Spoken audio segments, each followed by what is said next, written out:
오늘 본문 로마서 1장 18절부터 23절까지의 말씀을 통해서 우리가 알 수 있는 것이 하나 있습니다. 이 하나님의 진노를 유발시키는 인간의 죄악은 어디에서 출발한다 그랬죠? 불경건이라고, 그 마음에 하나님 두기를 싫어하는 마음에서 출발해가지고 이 종착점이 어디냐? 이게 우상숭배로 마무리 짓더라는 것입니다. 먼저 시작인 18절을 한번 보십시오. 하나님의 진노가 불의로 진리를 막는 사람들의 모든 경건하지 않음과 불의에 대하여 하늘로부터 나타나나니, 이렇게 이 말씀 단락이 시작이 되는데, 이 말씀 단락의 마무리가 23절로 이렇게 연결을 짓습니다. 썩어지지 아니하는 하나님의 영광을 썩어질 사람과 새와 짐승과 기어다니는 동물 모양의 우상으로 바꾸었느니라. 제가 이걸 묵상을 하다가 보니까 이 하나님 싫어하시는 인간의 그 죄악은 이 불경건에서 시작해서 우상숭배로 마무리 짓는다는 게 이게 뭘 의미할까? 하나님께서는 그만큼 이 우상숭배에 대하여 진노하신다는 것입니다. 이 하나님의 진노를 유발시키는 이 인간의 죄악, 우상숭배, 그러니까 하나님이 우상을 싫어하신다는 것을 십계명을 봐도 금방 알 수 있는데요. 여러분, 우리가 알다시피 십계명 중에 제일 먼저 나오는 계명이 뭡니까? 너는 나 외에는 다른 신들을 내게 두지 말라. 이 계명은 뭡니까? 너를 위하여 우상을 만들지 말고 또 그것을 섬기지 말라. 근데 이게 사실 같은 내용 아닙니까?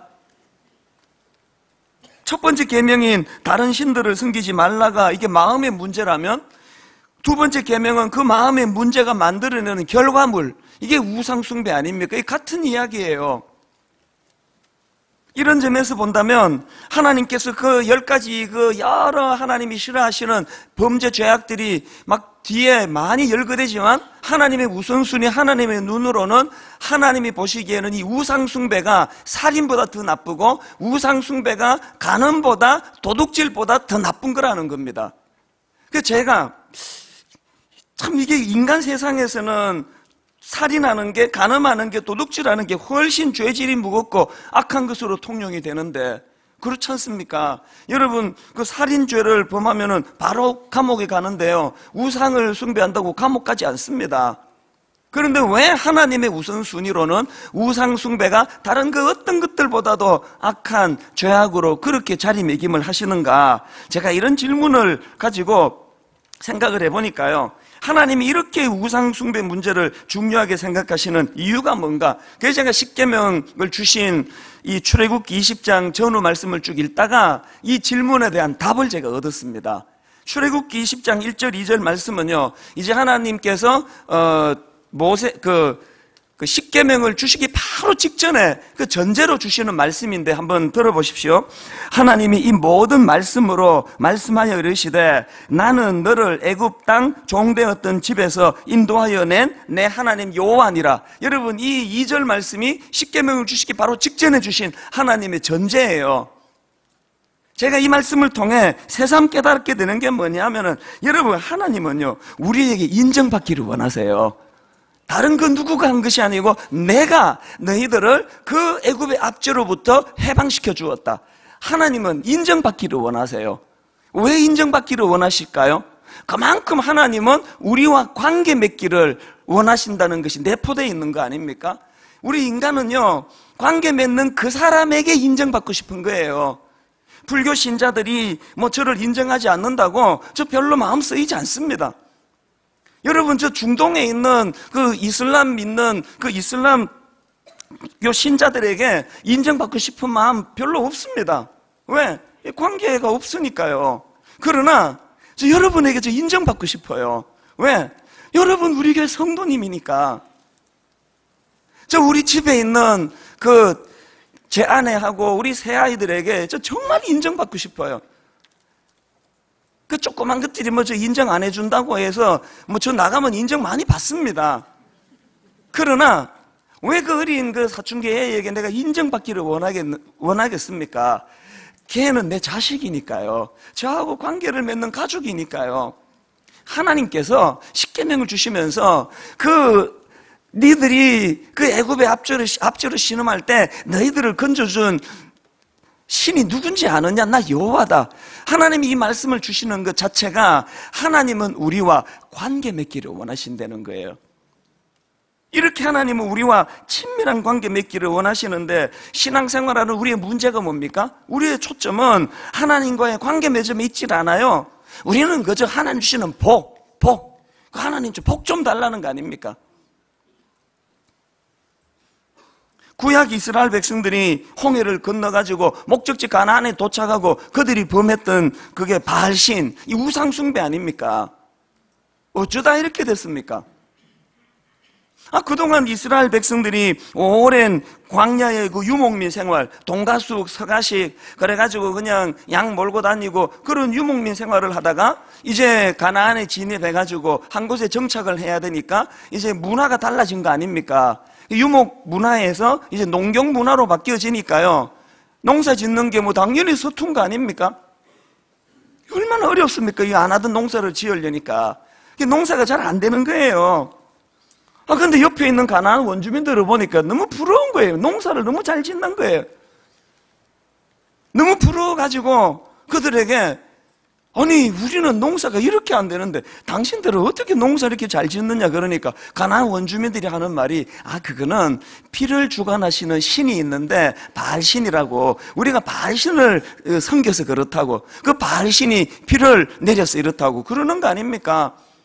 이스라엘 백성들 생각에 여호와 하나님도 참 고마운 신이신데, 여호와 하나님은 그 유목민 생활할 때 불기둥 구름기둥으로 인도해 주시는 참 능력 있는 하나님이시고, 또 농사를 잘 짓기 위해서는 피를 주관하시는 그 바알신도 섬겨야 되는구나. 여러분, 이스라엘 백성들이 억울한 게요, 하나님을 떠난 적이 없습니다. 그런데 하나님께서는 단호하게 말씀하시잖아요. 너희들이 나를 버렸다. 여러분, 이렇게 예배에 꼬박꼬박 잘 나오시고 헌금도 하시고 이렇게 봉사도 하시는 여러분이 언제 하나님 버렸습니까? 여러분, 하나님 버린 적 없지 않습니까? 그냥 세상살이를 하다 보니 뭐 돈이 좀 필요하고 그래가지고 그래서 돈 그러면서 돈을 만몬신 자리에 올려놓고 살아간 것밖에 뭐 우리가 뭐 잘못한 게 더 있습니까? 하나님 보시기에는 그게 우상숭배라는 거예요. 그래서 여러분 뭐 다 아시지만 우상숭배에 대해서 이렇게 정의할 수 있습니다. 하나님보다 더 사랑하는 모든 것, 이게 다 우상숭배예요. 자, 근데 여러분 여기서 한 가지요. 제가 오늘 본문 로마서 1장 23절을 묵상하다가 한 가지 중요한 포인트를 발견했는데요. 자, 23절을 한번 보십시오. 썩어지지 아니하는 하나님의 영광을 썩어질 사람과 새와 짐승과 기어다니는 동물 모양의 우상으로 바꾸었느니라. 자, 여기 보니까요, 많은 그 우상으로 삼은 그 새와 짐승과 기어다니는 동물 막 형상들을 묘사하는데, 그 중에 제일 먼저 바울이 뭘 기록하느냐? 사람을 기록하고 있는 게 이게 이상한 거 아닙니까? 우리가 알기로 사람 모양을 우상으로 만드는 경우는 거의 없지 않습니까? 저도 본 적이 없는데요. 주로 우상 그러면 동물 모양, 짐승 모양 이렇게 나가는데, 왜 바울은 사람을, 그 우상의 형상을 하는데 사람을 제일 먼저 기록을 했나? 이제 이걸 생각해 보니까 왜 그러냐 하니까요, 그만큼 우리 인간들이 우상이 될 위험이 있다는 그 이야기예요. 그리고 제가 오늘 이 시대를 쭉 바라보면서 참 이거 일리 있는 이야기다. 출애굽기 32장 1절에 보면은 바로 바울의 이 시각이 참 이게 대단한 시각이라는 걸 알 수 있는데요. 출애굽기 32장 1절 한번 보십시오. 백성이 모세가 산에서 내려오미 더딤을 보고 모여 백성이 아론에게 이르러 말하되, 일어나라, 우리를 위하여 우리를 인도할 신을 만들라. 이 모세 곧 우리를 애굽 땅에서 인도하여 낸 사람은 어찌 되었는지 알지 못함이니라. 지금 이게 뭐냐면은요, 금송아지 우상을 만드는 과정을 지금 묘사하는 거예요. 알고 봤더니요, 이스라엘 백성들이 금송아지 우상을 만들게 된 출발이 뭐냐? 송아지가 귀해서 그런 게 아니고요, 모세 때문이라는 게, 모세.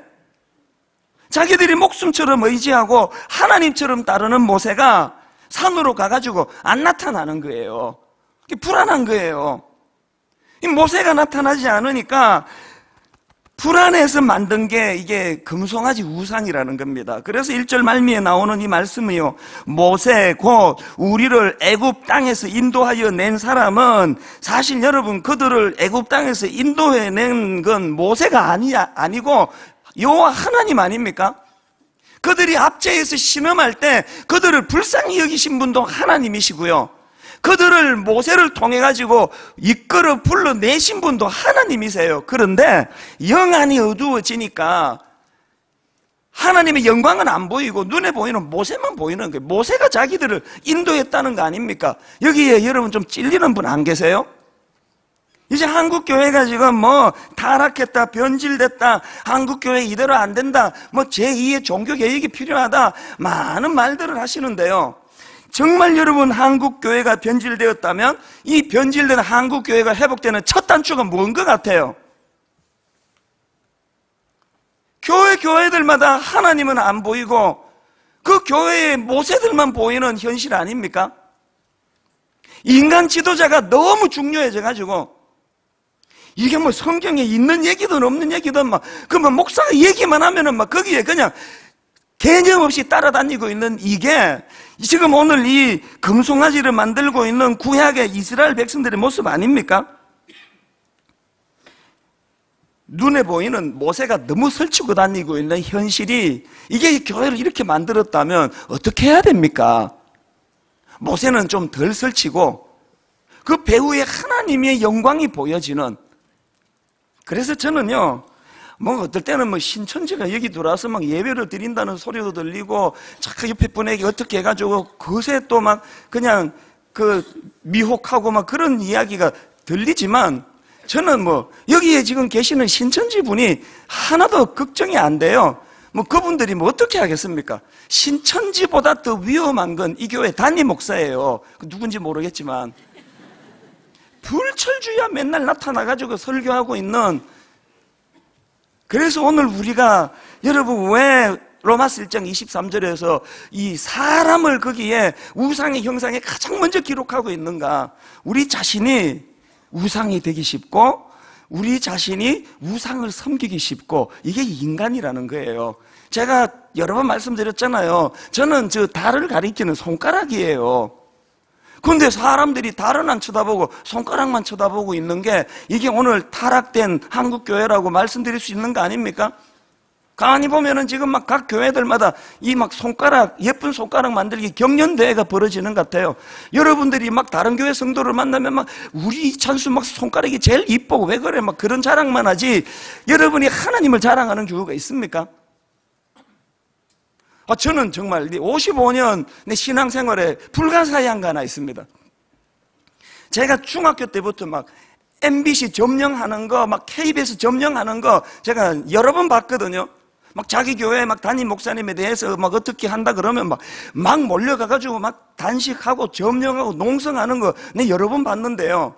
저는 지금까지요, 한 번도 이 땅에 예수님을 조롱하고 방송국에서 신문사에서 예수님 이름을 폄하하는 거 보고 우르르 몰려가가지고 막 데모하는 건 나 평생에 본 적이 없습니다. 이게 뭘 말할까요? 모세가 너무 중요해버린 거 아닙니까?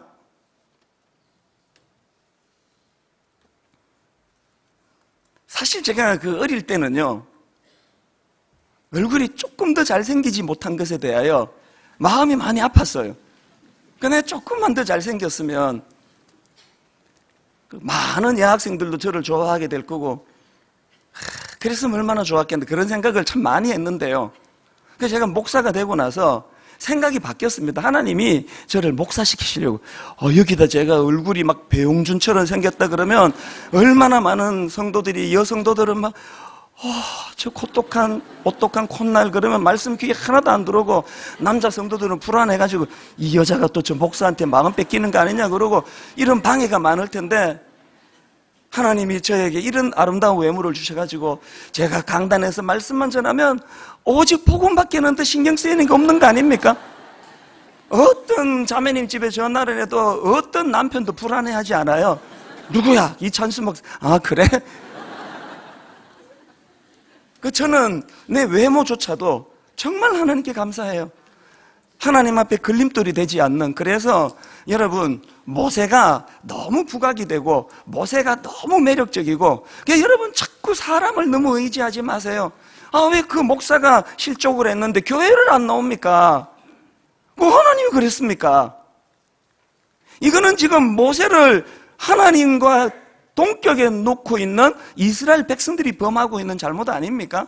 어차피요, 저는 수없이 말씀드렸지만요, 인간은 존경의 대상이 아니에요. 제가 은퇴하기 전에 무슨 짓을 저지를지 모르니까 미리 지금 제가 말씀드려 놓는데요, 인간이 저럴 줄 몰랐다. 저럴 줄 몰랐던 게 여러분 잘못이지 그게 내 잘못입니까? 인간은 의지의 대상이 아니에요. 단지 그 약함을 제가 알기 때문에 여러분 혼미하게 만들지 않으려고 그 하나님 붙들고 사는 것 뿐이에요. 오늘 한국교회가 너무 눈에 보이는 모세, 눈에 보이는 인간, 이것이 너무 소중해져 버린 이것이 오늘 우리의 변질을 가져오는 첫 단추라고 저는 생각합니다. 그래서 여러분 저 부탁드리는데요, 또 저도 더 많이 노력할 거예요. 여러분 제 손가락을 쳐다보시는 신앙생활이 아니고 달을 쳐다보셔야 돼요. 이 달을 쳐다보셔야 됩니다. 이런 맥락에서 여러분 제가 오늘 설교 제목을 모세조차 우상으로 전락될 수 있다. 왜 이런 자극적인 제목을 달았겠습니까? 모세조차 우상으로 전락될 수 있다. 우리 하나님 싫어하시는 이 우상 숭배의 죄에 빠지지 않기 위하여 늘 자기를 점검하고 돌아봐야 됩니다. 그런 맥락에서 저는 오늘 본문 23절 말씀을 가지고 이 우상 숭배에 빠지는 사람들의 잘못된 태도 두 가지를 점검하며 우리를 돌아보기 원하는데요, 여러분 우상 숭배자들이 가진 잘못된 태도, 첫째가 뭐냐? 눈에 보이는 가시적인 것에 마음이 쏠리는 미숙한 태도가 그것이에요. 23절을 다시 한번 보십시오. 썩어지지 아니하는 하나님의 영광을 썩어질 사람과 새와 짐승과 기어다니는 동물 모양의 우상으로 바꾸었느니라. 비극이 뭔지 다 아시죠? 사람들이 눈에 보이지 않는 것의 가치를 몰라도 너무 모르는 거예요. 특히 지금 우리나라 분들은 더 그래요. 성령, 뭘 말하는 겁니까 이게? 조금 전에도 말씀드렸지만 얼굴이 좀 더 잘생기면 좋겠다, 이건요 사춘기 애들이 하는 거예요. 왜? 미숙해가지고 온통 보이는 게 눈에 보이는 것밖에 없으니까. 그러다가 장성한 성인이 되면 어떻게 됩니까? 인간의 아름다움이 이런 외모 껍데기에만 있는 게 아니구나, 이거를 찾아가는 게 이게 성숙해져 가는데, 애고 어른이고 없이 전부 성령 얼굴 뜯어고치고. 우리나라는요 정말 저질이에요. 얼굴 못생기면 취직도 안 시켜주고, 얼굴 못생기면 결혼도 안 하고. 이게 지금 미숙한 사회를 말하는 거 아닙니까? 오늘 우리 예수 믿는 우리라도 이 복음의 능력을 가지고 이 잘못된 이 가치관을 우리가 이거를 좀 바꾸는데 역할을 해야 되는데, 우리 거기에 지금 다 몰려다니는 거 아닙니까? 여러분 진짜 소중한 가치는요 다 보이지 않는 데 있습니다. 전부 안 보이는 게 다 아름다운 거예요. 그 어머니 사랑 얼마나 아름답습니까? 날 구원하신 이 예수 그리스도, 그 복음의 능력, 여러분 이 가치 있고 소중한 건 다 안 보이는 거예요. 이거를 못 보니까. 그래서 여러분 로마서 1장 23절, 썩어지지 아니하는 하나님의 영광을 썩어질 사람과 새와 짐승과 기어다니는 동물 모양의 우상으로 바꾸어 버리는 거, 이게 오늘 우리의 참 미련함 아닙니까? 앞에 언급했던 금송아지 사건도 마찬가지예요. 여러분 출애굽기 32장 4절을 한번 보십시오. 아론이 그들의 손에서 금고리를 받아 부어서 조각 칼로 새겨 송아지 형상을 만드니 그들이 말하되 이스라엘아, 이는 너희를, 잘 들어보세요, 애굽 땅에서 인도하여 낸 너희의 신이로다는지라. 이 금송아지가요 하나님에게 실정을 느껴가지고 새로운 신을 만든 게 아니고요, 이 금송아지가 여호와 하나님이라 그러잖아요. 하나님 안 보이니까, 하나님의 영광이 안 나타나니까, 하나님이 눈에 보이지 않으니까 눈에 보이는 형상으로 만든 게 이게 금송아지입니다. 이게 탄식할 노릇 아닙니까? 이런 어리석음은요 사무엘상 4장에서도 그대로 나타납니다. 사무엘 4장 배경이 어떤가 하면요, 이스라엘 백성들이 지금 억장이 무너지는 상황이에요. 적군인 블레셋과 전쟁을 치르다가 그만 패배합니다. 사람이 살다 보면은 전쟁에 이길 때도 있고 또 패할 때도 있고 그런 거 아닙니까? 그 패배 원인을 잘 교훈 삼고 그래서 그 다음에 디딤돌로 삼으면 되는데요. 이 이스라엘 지도자인 장로들이 패배 원인을 아주 유치하게 분석을 한 거예요. 패배 원인이 뭐냐 분석해 봤더니 그 전쟁에 나갈 때 하나님의 임재의 상징물인 언약궤를 안 가지고 가서 그렇다는 거예요. 그래서 이제 2차 전쟁 때 하나님의 임재의 상징인 언약궤를 갖고 가면 이건 100% 이긴다. 그랬는데 결과는요 1차 때보다 더 끔찍한 패배를 당했습니다.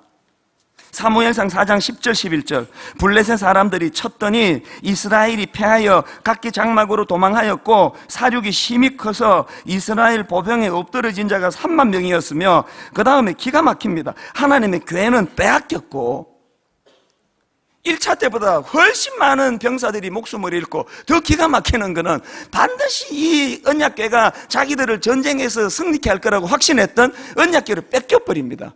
이게 어떻게 된 일이에요? 이게 어떻게 된 일이냐? 제가 이런 질문을 가지고 성경을 쭉 찾아보고 읽어보다가 사무엘상 3장 1절에서 패배의 원인을 발견했는데요. 사무엘상 3장 1절을 한번 보십시오. 아이 사무엘이 엘리 앞에서 여호와를 섬길 때에는 여호와의 말씀이 희귀하여 이상이 흔히 보이지 않았더라. 이게 전쟁 패배의 원인이래요. 무슨 말씀입니까? 이 말씀을 오늘 본문 로마서 1장 23절에 비추어 설명하자면 지금 이스라엘 백성들은 눈에 보이지 않는 하나님의 영광을 발로 다 차버리고 그것을 눈에 보이는 하나님 임재의 상징, 그 누가 만들었습니까? 언약궤. 인간이 만들었어요. 인간이 만든 언약궤를 하나님 말씀으로 대체해버린 거예요. 이게 오늘 1장 23절에 우상이라는 거예요. 여러분, 우리가 이런 말씀에 두려워해야 되는 게 뭐냐? 여러분, 놀랍게도 하나님의 임재의 상징인 언약궤조차도 우상이 될 수 있다는 거예요. 저는 가끔씩요, 우리 강단 뒤에 걸려있는 저 큼지막한 십자가, 저거를 막 떼내야 되는 거 아닌가? 그런 충동을 받을 때가 여러 번 있었습니다. 지금도 있습니다. 저게 뭔데요? 저 십자가 모양이 지금 아무것도 아니에요. 저 십자가 모양이 중요한 게 아니고 저 십자가에 달리신 예수 그리스도, 더 정확하게 말하면 죄로 죽을 수밖에 없는 우리 영혼을 불쌍히 여기셔 십자가 지신 예수 그리스도가 중요하고 소중한 거지, 저 껍데기 저게 뭐가 중요합니까? 저 아무것도 아니에요. 저 왜 다뤄놓은지 아세요? 내 시달려서 시달려가지고 막 계속 저한테 그냥 왜 교회에 십자가가 없냐고, 왜 십자가가 안 보이느냐고 막 계속 저한테 그냥 메일 오고 전화 오고 막 항의 오고 그래가지고 나 신경질 나서 다뤄놓은 게 신경질 나가지고. 저기 있으면 어떻고 없으면 어떻습니까? 그 언약궤는 그 아무것도 아니에요. 뭐 집에다가 그냥 막 예수님 사진이라고, 그거 예수님 얼굴 아니에요. 그 이상한 그 중동 남자 하나 갖다 놓고는 막 예수님이라고 그러는데요. 여러분, 그 이사야서를 읽어보세요. 예수님은요, 그 남자처럼 그렇게 잘생긴 얼굴이 아니에요. 안에 지금 질투해서 그런 거 아닙니다, 진짜. 그거 왜 알지도 못하는 남의 그 이상한 중동 남자 하나 거기다 갖다 놓고는 막 예수님이라고, 그거 이상한 거 아닙니까, 그거? 그 사진 벽에 걸어놓는 게 중요한 게 아니에요. 그 십자가 목걸이하고 다니는 게 중요한 게 아니고요. 하나님의 영광, 저 흉측한, 그 당시 사람들은 십자가 걸어놓으면요 아마 기절을 하고 도망갔을 거예요.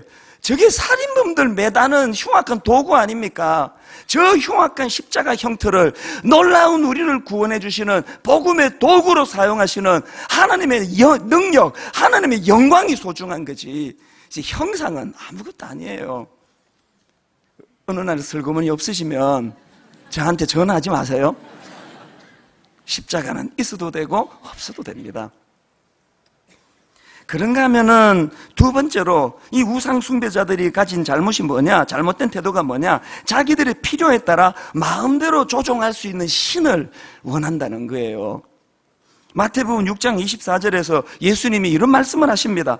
한 사람이 두 주인을 섬기지 못할 것이니 혹 이를 미워하고 저를 사랑하거나 혹 이를 중히 여기고 저를 경히 여김이라. 너희가 하나님과 재물을 겸하여 섬기지 못하느니라. 예수님이 지금 왜 이 재물을 하나님과 동급에다가 놓고 계세요? 예수님이 그 용어 선정을 신중히 하셔야지. 아니, 재물을 사용한다 이렇게 말씀하셔야지. 왜 재물을 섬긴다 이렇게 이야기하느냐고요. 이거 여러분 우리 다 아는 거 아닙니까? 전에는 재물이 우리를 섬겼어요. 그 가난한 신혼 시절에. 어느 날 정신 차리고 봤더니 우리가 재물을 섬기고 있는 거 아닙니까? 최근에 여러분 그 보험금 얻어내겠다고 그 전 남편 농약 타가지고 제초제 타가지고 죽이고, 그리고 재혼한 남편 농약 타가지고 죽이고, 시어머니 농약 타가지고 죽이고, 그 다 보셨죠? 제가요, 인간의 죄성으로 뭐 이럴 수도 있지, 이것보다 더 악한 것도 할 수 있지, 다 이해가 되는데요. 네, 정말로 이해가 안 되는 게, 자기 배 아파 난 딸에게 제초제를 먹였다는 거는 내 도저히 이해가 안 가요. 보험금을 벌써 몇 번 타먹은 상태인데 뭘 이야기합니까? 그분이 붙잡히고 나서 했던 그 이야기 다 아시죠? 여기서 붙잡히고 나서 여기서 멈추게 돼서 다행입니다. 뭘로 의미합니까? 예수님이 말씀하시는 이 재물, 이 만몬신이라는 위력이 이렇게 큰 거예요. 사무엘상 4장 3절에 보면은요, 제가 앞에서 이스라엘 백성들이 블레셋과의 1차 전쟁에서 패했다 그랬는데요, 왜 2차 전쟁에서 그들이 언약궤를 동원하게 됐는지에 대한 분석을 3절에서 하고 있습니다. 자, 한번 보십시오. 백성이 진영으로 돌아오매 이스라엘 장로들이 이르되 여호와께서 어찌하여 우리에게 오늘 블레셋 사람들 앞에 패하게 하셨는고, 여호와의 언약궤를 실로에서 우리에게로 가져다가 우리 중에 있게 하여 그것으로 우리를 우리 원수들의 손에서 구원하게 하자. 제가 이 구절에서 발견하는 첫 번째 포인트가 뭐냐, 그들은 자기들의 잘못을 하나님께로 책임 전가를 시키고 있습니다. 하나님이 안 움직여서 이렇게 됐다는 거예요. 그러면서 그들이 생각한 대안이 뭐예요? 언약궤를 동원하자. 하나님의 임재의 상징인 언약궤를 동원하면 하나님인들 안 도와주시고 되겠나? 뭡니까? 하나님을 자기의 목적을 이루기 위한 수단으로 지금 전락시키고 있는 거 아닙니까? 이 기도가요, 안 하는 것도 문제인데요, 이 기도에 대한 오리엔테이션이 잘못되어 있어가지고 이 기도를 하나님만 마음을 움직여가지고 뭘 받아내는 것이 기도라고 생각하는, 이것이 너무나 무서운 잘못된 악한 생각이에요. 여러분, 기도가 정말 그 고집불통인 하나님을 흔들어가지고 하나님 손에 있는 복을 얻어내는 게 기도입니까? 기도하다 안 되면 막 금식 들어간다 그러고, 이게 기도도 보면은 막 너무 비장해요. 이거 뭐 얻어낼 거 있을 때 말고는 죽어도 기도 안 하잖아요. 기도는요, 그런 게 아니에요. 기도는요, 아버지 되신 하나님 앞에 미숙하게 짝이 없는 내 고집불통, 그래가지고 그 저 눈에 보이는 것만 집착해가지고 미숙한 제가 막 사람 많이 모아주세요, 막 그냥 헌금 많이 나오게 해주세요, 막 모든 사람들이 다 저를 좋아하게 해주세요, 이런 미숙한 기도를 하기 쉬운 우리가 나보다 크신 그 하나님의 생각 앞에 굴복하기 위해서 드리는 게 기도예요. 그래서 내가 저거 아무리 갖고 싶어도, 막 저거 내 갖고 싶어 죽겠어도 하나님 앞에 기도하면서 그거를 억누르고 내 탐욕을, 탐심을 기어이 억누르기 위해서 사용하는 게 그게 기도입니다. 신앙생활은요, 승복이에요, 승복. 일만성도 파송운동, 전 지금도 나 그 이해가 잘 안 됩니다. 왜 해야 되는지. 예상보다 많이 따라간 것도 아닌데, 지금 저기서 한지붕도 가족교회 분리개척이 막 200명 막 모이고 잘 되고 막 그런 얘기를 들어서 초창기 멤버 이 사람도 따라갔대더라, 저 사람도 따라갔대더라. 나 그 얘기 들을 때마다 내 억장이 무너져요. 억장이 무너지면 안 하면 될 거 아닙니까? 억장이 무너져서 안 하면 될 거 아닙니까가 그게 신앙생활이 아닙니다. 내 억장이 다 무너지더라도 그게 하나님 뜻이면 해야 되는 거고요. 암만 하고 싶어도요, 그게 하나님 뜻이 아니면 안 하는 게 신앙이에요. 그래서 기도가 동원되는 거 아닙니까? 사무엘상 4장에 보면은요, 이스라엘 지도자들의 이 미숙한 모습들이 나타나는데요. 그런데 여러분, 사무엘 4장에서의 이 미숙한 이스라엘 지도자 장로들과는 너무나 대조적인 한 인물을 저는 여호수아 7장에서 발견하는데요. 여호수아 7장에 나오는 여호수아예요. 여러분, 이 여호수아 7장의 배경은요, 사무엘상 4장과 거의 비슷해요. 전쟁에서 패했습니다. 전쟁에서 패한 게 얼마나 쓰라렸는지요. 여호수아 7장 4절 5절을 한번 보십시오. 백성 중 3,000명쯤 거리로 올라갔다가 아이 사람 앞에서 도망하니 아이 사람이 그들을 36명쯤 쳐 죽이고 성문 앞에서부터 스바림까지 쫓아가 내려가는 비탈길에 쳤으므로, 그 다음 한번 보세요. 백성의 마음이 녹아 물같이 된지라. 살다 보면 이럴 때 있지 않습니까? 여기 한 40 넘으신 분들 중에 한 번도 마음이 녹아 물같이 된 쓰라린 아픔을 경험한 적이 한 번도 없는 분 계세요? 없을걸요? 저의 지난 55년의 세월을 돌아보면 정말 쓰라린 마음으로 마음이 녹아 물같이 돼 잠이 오지 않아 베개 머리맡을 눈물로 적셨던 날이 손으로 몇 날이나 꼽을 수 있습니다. 이게 인생이에요. 누군들 이걸 피합니까? 중요한 건요, 마음이 녹아 물같이 되는 쓰라림이 없어서 복된 게 아니고요, 그런 일이 있을 때 이거를 잘 분석해서 하나님 앞에서 이것을 영적으로도 성숙해지는 것으로 사용해야 되는 거 아닙니까?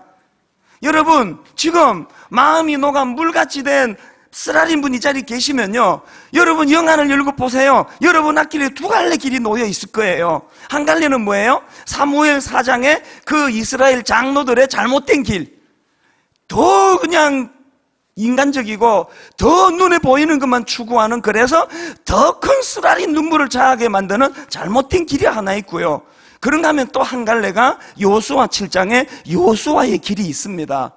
여호수아의 길은 어떤 길입니까? 여호수아 7장 6절을 한번 보십시오. 여호수아가 옷을 찢고 이스라엘 장로들과 함께 여호와의 궤 앞에서 땅에 엎드려 머리에 티끌을 뒤집어 쓰고 저물도록 있다가 8절, 주여 이스라엘이 그의 원수들 앞에서 돌아섰으니 내가 무슨 말을 하오리까? 범죄한 건 여호수아가 아니에요. 그러나 여호수아는 누구에게 책임 전가하지 않았습니다. 자기가 잘못한 거 아니지만 백성들의 그 악한의 죄를 주님 앞에 중보하며 나아가며 가슴을 찢으며 회개하며 하나님 앞으로 나아간 거예요. 하나님을 이용해 먹어가지고 언약 껴려가지고 하나님도 이번에는 안 움직이고 못 베길 거야, 이런 장로들의 태도의 그 길이 아니라 하나님 앞에 자기를 돌아보고 점검하며 회개의 길로 나아갔던 여호수아의 길, 우리가 가야 될 길이 그 길 아닙니까? 결론을 맺으려고 합니다. 저는 오늘 본문 로마서 1장 23절 말씀을 보면서 우리가 취해야 될 대안은 하나밖에 없습니다. 로마서 1장 17절을 경험하는 거예요. 우리 다 같이 한 목소리로 사모하면서 이 구절을 읽어보시면 좋겠는데요, 같이 읽습니다. 복음에는 하나님의 의가 나타나서 믿음으로 믿음에 이르게 하나니 기록된 바 오직 의인은 믿음으로 말미암아 살리라 함과 같으니라. 우리 뭘 기도해야 됩니까? 하나님, 내가 지금 마음이 녹아 물같이 됐습니다. 잘해보려고 시작한 가정인데 이렇게 됐습니다. 잘 키워보자고 시작한 자녀 교육인데 이렇게 됐습니다. 마음이 녹아 물같이 되었습니다. 그래서 하나님, 저에게 하나님의 영광이 필요합니다. 하나님의 은혜가 필요합니다. 하나님의 능력이 필요합니다. 마음이 녹아 물같이 된 내 심령 속에 싸매어 주시는 하나님의 은혜가 필요합니다. 제가 아까 앞에 예배를 마치고요, 내 눈 주의 영광을 보내, 그 찬양이 개척 초기에 새벽에 주님 앞에 나오면 제가 많이 울면서 부르던 찬양인데, 그런 사역도 해본 적이 없고, 제가 무슨 실력이 탁출하기랍니까? 외모가 탁출하기랍니까? 아무것도 없는 어른 목회 경험도 안 해본 제가 너무너무 두렵고 떨려가지고 그때 새벽에 교회에 앉으면 나오는 게 눈물밖에 없었습니다. 이상하게 이 찬양이 막 계속 그렇게 되뇌어지는 거예요. 내 눈 주의 영광을 보내, 우리 가운데 계신 주님, 그 빛난 영광 온 하늘 덮고 그 찬송 온 땅 가득해. 하나님 앞에 나와 많이 울었습니다. 아버지, 혼미한 저에게만 이 귀한 교회 맡겨두지 마시고 아버지, 이 교회에 주의 영광이 나타나기를 원합니다. 아버지, 주님의 영광이 이 교회를 가득 채우기를 원합니다. 종이 무능해서 주인께 그렇게 부르짖었는데요, 지난 12년 하나님이 신실하게 일하셨어요. 많은 초신자들이 주님을 영접하고 많은 낙심한 성도들이 이런 고백을 했습니다. 많이 들으셨죠? 이상하게 본당에 들어와 자리에 앉는데 눈물부터 나고, 설교 시작한 것도 아니에요. 성가대 찬양을 듣는데 눈물이 쏟아지고, 10년 하나님을 떠났던 그 어떤 성도 주님 앞에 와 앉는데 포근히 자기를 안아주시는 하나님을 영적으로 자기가 경험하고, 지금 우리 기존지자 등록을 안 받는데 1년에 여전히 전혀 예수 안 믿는 사람이 우리 교회에 한 주에도 얼마나 등록하는지 아십니까? 오늘 가정이 어려운 분 계세요?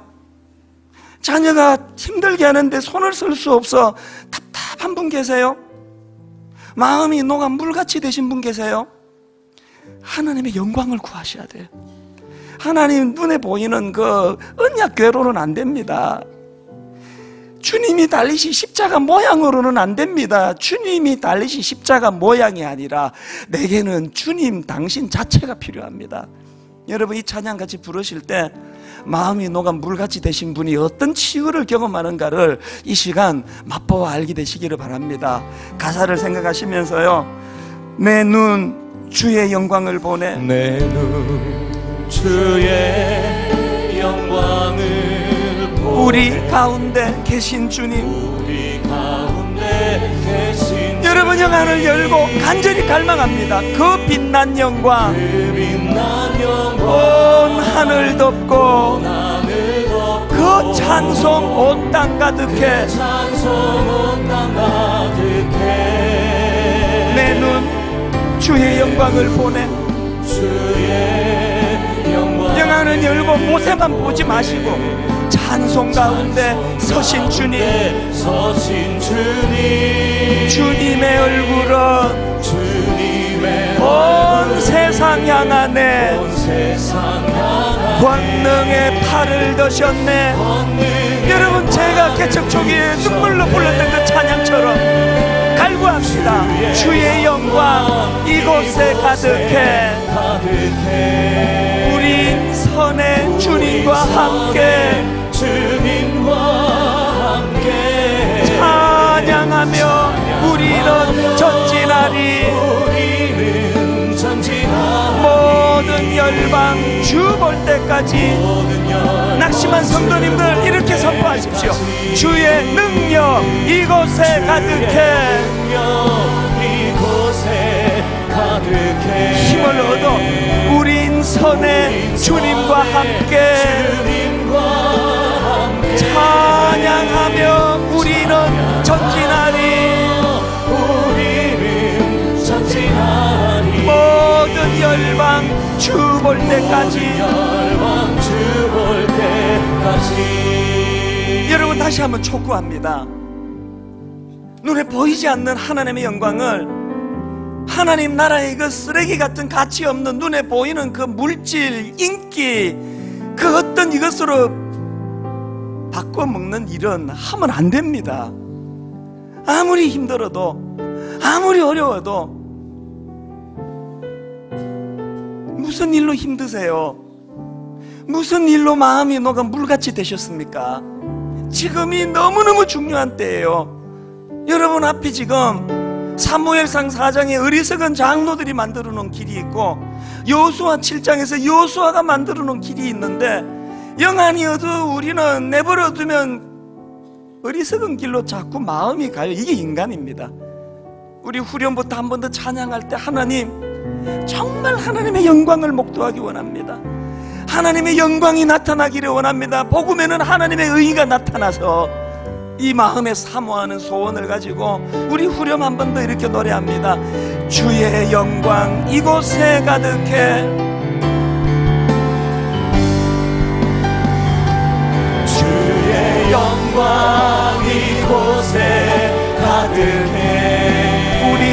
선의 주님과 함께 주님과 함께 찬양하며 우리는 전진하니 우리는 전진하니 모든 열방 주 볼 때까지 열방 주 볼 때 주의 능력 이곳에 가득해. 내 능력으로 살아가는 인생길 아닙니다. 하나님의 능력을 구합니다. 우린 선의 주님과 함께 주님과 함께 찬양하며 우리는 전진하니 모든 열방 주 볼 때까지 하늘 아버지 우릴 새롭게 하사 하늘 아버지 우릴 새롭게 하사 열방 중에서 주를 섬기게 하소서. 여러분 힘을 얻어 선포하십시오. 모든 나라 일어나 찬송 부르며 영광의 주님을 보게 하소서. 주의 영광 이곳에 가득해. 우린 선의 주님과 함께 찬양하며 우리는 전진하니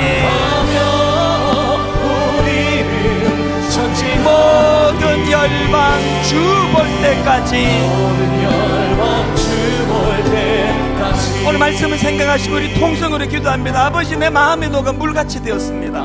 아버지 내 마음의 녹아 물같이 된 이 상황에 두 갈래 길을 바라보기를 원합니다. 여호수아가 걸어간 그 길을 따라가기 원합니다. 우리 통성으로 같이 한 목소리로 기도하시겠습니다. 살아계신 하나님 아버지, 하나님의 은혜가 우리를 심령 속에 하나님 아버지 은혜로 자리매김하기를 원합니다. 하나님 아버지 눈에 보이지 않는 하나님의 영광을 눈에 보이는 아버지 이 땅의 그 무엇으로 바꿔버리는 것, 이것이 우상 숭배인 줄로 아버지 오늘 배우게 되었습니다. 하나님 아버지 보이지 않는 하나님의 영광을 바라볼 수 있도록 은혜 내려주시기 원합니다. 하나님 아버지 하나님의 은혜가 오늘 예배하는 모든 사랑하는 주의 하나님보다 안에 아버지여 일어나도록 함께하여 주시기를 원합니다. 은혜의 은혜를 베풀어 주시기를 원합니다. 주님의 능력이 나타나기를 원합니다. 주님의 영광이 나타나기를 원합니다. 십자가 지신 주님의 놀라우신 그 사랑이 예배 가운데 우리 안에 나타나기를 원합니다. 그 은혜를 아버지 우리에게 허락하여 주시기를 원합니다. 절제하지 못하는 마음들을 다 먹어주셔서 하나님 아버지 우리가 하나님을 떠난 마음들이 다시 주님 앞에 무릎 꿇게 해주셔서 하나님 결국 주님의 능력이 하나님 계속 기도하신 분 계속 기도하시고 찬양으로 주님 앞에 이렇게 나아가기 원합니다. 주의 영광 이곳에 가득해. 이곳에 가득해 우린 선의 주님과 함께 주님과 함께 찬양하며 우리는 전진하니 모든 열방 주 볼 때까지 우리 다 자리에서 일어나 이렇게 노래합니다. 주의 영광 이곳에 가득해. 우린 선의 주님과 함께 찬양하며 우리는 전진하니 모든 열방 주 볼 때까지 은혜 아니면 은혜 아니면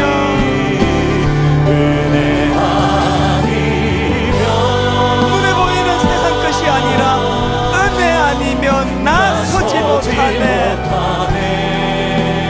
십자가의 그 사랑 능력 아니면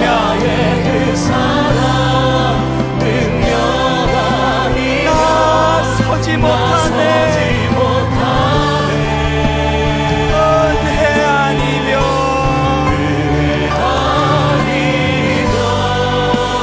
나서지 못하네.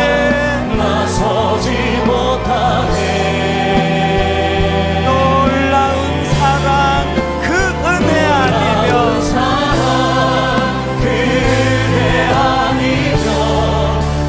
마지막으로 한 번 더 전심으로 은혜 아니면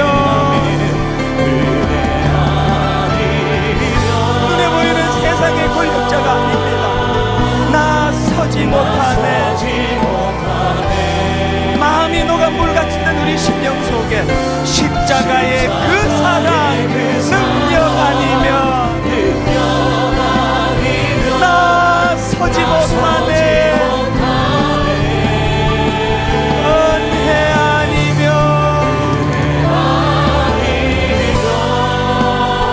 나 서지 못하네. 완전한 사랑 그 은혜 아니면 나 서지 못하네.